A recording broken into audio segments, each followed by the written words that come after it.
All right. Hey, we are going to jump on in here and get started. We have a lot to discuss tonight and not a lot of time to discuss it. So we'll get hopping right in here. We're here tonight to talk about Hurricane Idalia. And yes, that is how you pronounce it. It's not Idalia. It is Idalia. It's the Spanish pronunciation. The National Hurricane Center and World Meteorological Organization picked the names, and they like for them to reflect all of the languages spoken in the Atlantic Basin. So that's why you occasionally have a name that is a bit unfamiliar to we native English speakers. But they mix it up. The other hurricane that's ongoing out in the Atlantic right now is called Hurricane Franklin, which doesn't get much more English than Frank the Tank, does it? So we've got a major hurricane on our hands momentarily. The latest update from the National Hurricane Center has this as a 110 mile per hour hurricane. So that puts this up sort of at the top end of that Category 2 level.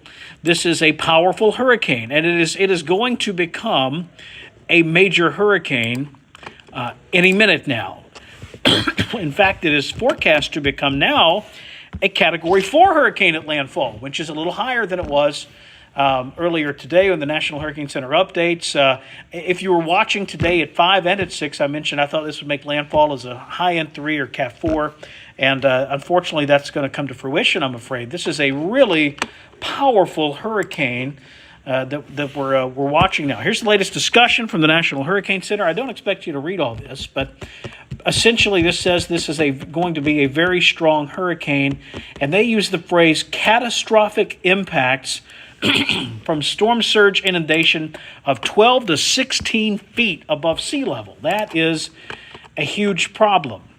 Part of the problem here is the shape of the Florida coast. Check this out. So I'll make this even larger so you can see it all with clarity. So the piece of real estate we're concerned about here is Apalachee Bay, back over to Cedar Keys, Florida.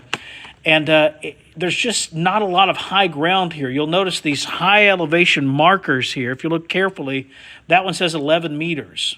So that's 30 feet, and that's the highest point for miles around that. Most of what you see here from Cedar Keys back up towards Perry and Apalachee Bay, most of that is land that is very close to sea level. The other problem is the way this thing is shaped. See how you've kind of got this arrow. It's shaped like an upside-down U. That will funnel water into this bay, and there's nowhere for it to go. As the water gets shallower and shallower, it will go up and over the land here. So Cedar Keys, Florida, Perry, Florida, this is going to be catastrophic storm surge flooding in this area. Now, the other thing to talk about here, we have not had a hurricane make landfall of this intensity in this area before. So we got to kind of get into that a little bit too, that this is going to be problematic from that perspective, and that this is not hurricanes are always bad, but they are at their worst when they hit a spot where they don't normally hit. And we have not had a hurricane of this intensity hit this stretch of coastline in the recorded kind of area that the period that good records exist, which is the last 150 years. So that's part of the reason this is indeed so incredibly problematic for us. Here's the latest track from the Hurricane Center. Right now, it's the center is essentially due west of Tampa, Florida. You'll notice that the landfall point for tomorrow morning is very close to Cedar Key, Florida, with maximum sustained winds at 130 and wind gusting as high as 160. So that is going to be a catastrophic storm for this section of coastline due west of Gainesville, Florida, due west of Ocala, Florida. So if you have family or friends at Cedar Key, there's a lot of these little communities in there. Perry, Florida, those are all places where if they're under an evacuation notice, I cannot stress this enough, they need to take this one seriously. Every hurricane's bad, every hurricane's problematic, but this one kind of is above and beyond. So that's the story here with this hurricane, is that it's going to be exceptionally problematic because of its intensity and because of the shape of the coastline. It's those two things combining here to cause us some major heartache and some major headache. And there's no way to sugarcoat it. This is going to be a catastrophic storm surge, a catastrophic wind situation in the Big Bend of Florida. So if you have family, friends, anyone you know lives down in that section of the world, please let them know that this thing is the real deal. This is not one to mess with. This is as tough as it gets in the Florida Big Bend area. Now, here at home, quite frankly, and I hate to even say this out loud, if anything, Idalia is going to make our weather a little better. We are on the good side of this thing, if there is such a thing, the western side of a landfalling tropical cyclone. So what that means is that tonight into tomorrow, our winds are going to kick in out of the north pretty extensively, and it will help us out. It will drive some slightly cooler, slightly less muggy air into parts of the area. And tomorrow we'll feel fairly comfortable around here. The one exception to that is going to be along the Alabama-Georgia state line. Now, you go over there, I think they are close enough to Idalia to where we're going to see some rain out of this. I'll show you. This is the high-res rapid refresh model. And you get some rain and a little gusty wind in parts of Houston, Henry, Barber, Russell, Lee, and maybe Chambers County. It could rain hard in some of those places, but it's quite frankly for Alabama, this is a glancing blow type situation. We're not really going to get hammered out of this storm. Thank goodness.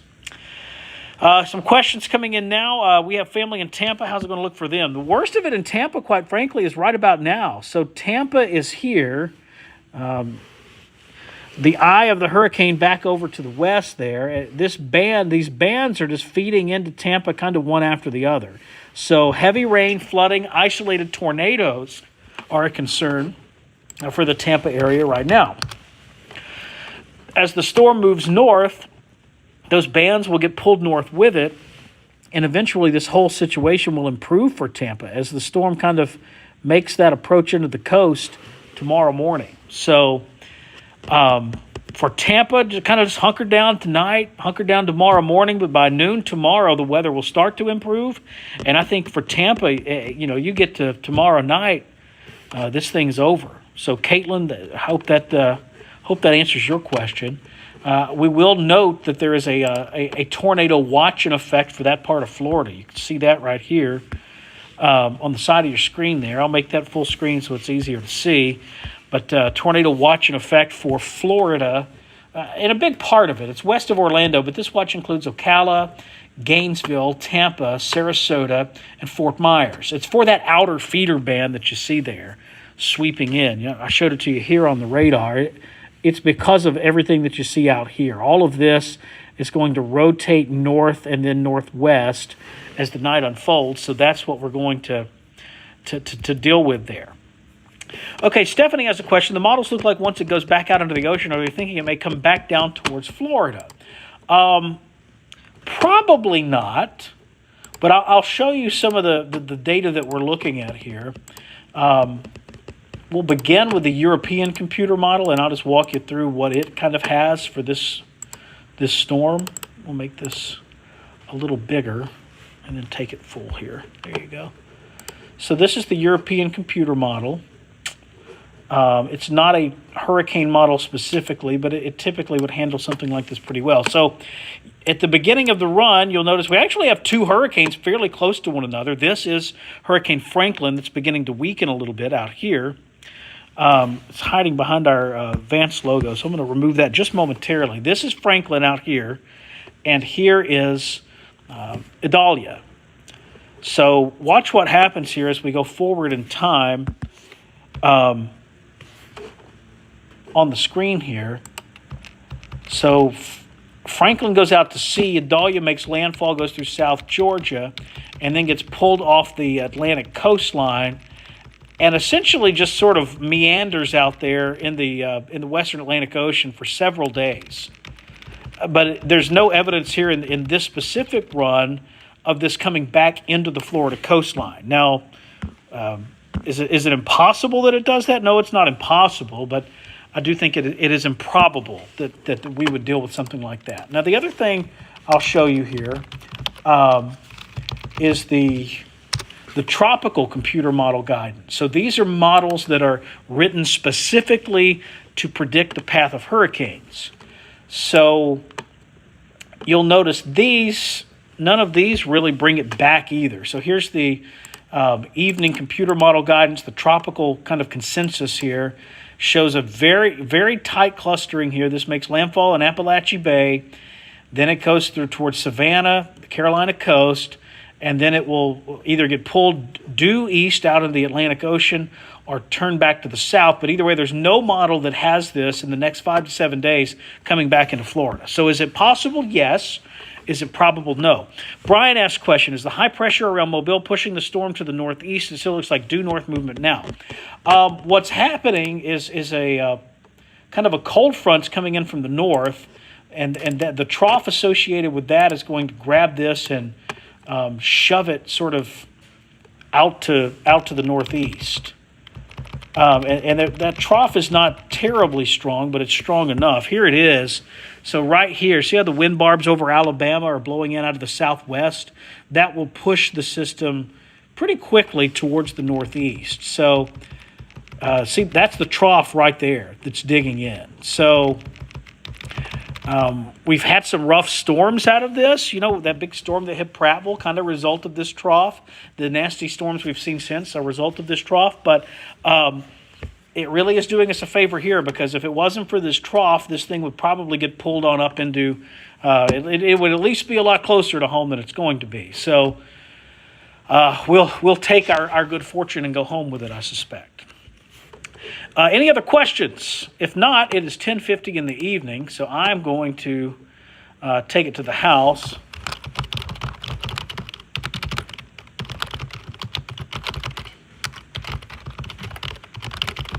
Where I'm answering one of the questions. This feed is also carried live over on YouTube. How about that?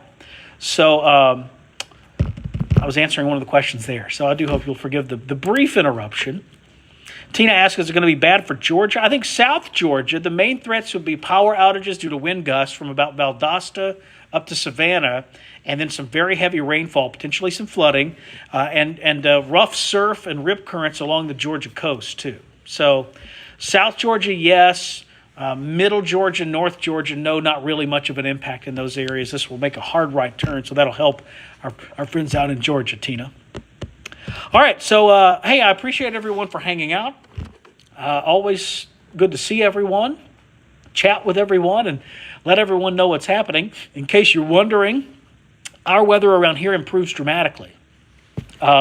Starting really tomorrow afternoon, north breeze will mean drier weather for a lot of you, not everyone. Then a typical pattern for Thursday and Friday, a 1 or 2 hit-or-miss storms, hot, humid, temperatures in the low 90s.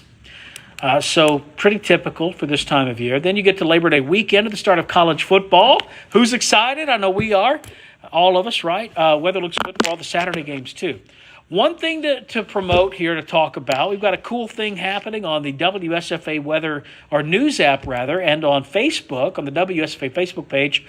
Tomorrow at 6:45, my friends Jamal Kennedy and Rosie Langelo are getting together to talk football, both high school and college. So if you're on Facebook tomorrow evening, check out the WSFA page, or Thursday evening, check out the WSFA Facebook page and the WSFA News app, and you'll be able to check out our sports team and all of their takes on what's happening in high school and college football. So with no further ado, I'm going to point the truck north, head home, and get my 6 hours of sleep. I hope you all have a wonderful evening, a fantastic Wednesday. You got this. You're gaining on it. The week's getting mowed down. How about that? So everyone have a good night. We'll probably do another one of these tomorrow to track the system as it comes on inland. And, of course, watch Tyler Seabury tomorrow morning on Today in Alabama. He's going to be guiding you through the hurricane as it makes landfall. We'll take there's an NBC special report we'll take that we've got a lot of cameras in that part of the world, too, so we'll be able to show you what all's happening in Florida as Hurricane Idalia makes landfall. All right, everyone have